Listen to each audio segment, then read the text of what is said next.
The U.S. Federal Reserve has decided to keep its benchmark Fed funds rate steady at 4.25% minus 4.50%, aligning with market expectations. This marks the first pause in the Fed's policy adjustments since it began easing rates in September. In its policy statement, the central bank struck a hawkish tone, noting that inflation remains somewhat elevated and unemployment has remained at a low level.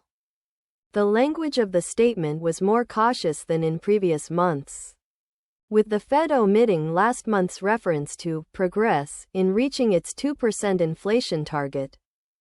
Following the announcement, the price of Bitcoin, BTC, dropped to $101,800, reflecting the market's reaction to the Fed's decision.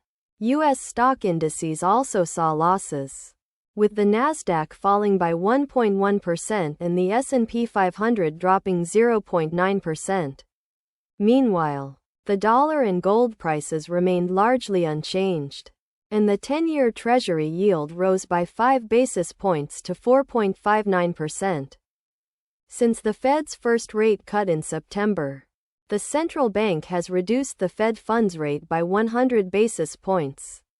However, long-term Treasury yields have moved in the opposite direction, climbing to 4.6% from 3.6%, signaling a rare divergence between short-term and long-term rates.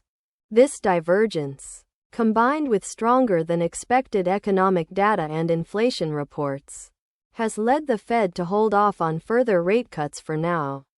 Investors are now awaiting insights from Fed Chair Jerome Powell's upcoming press conference for further guidance on the central bank's future policy direction.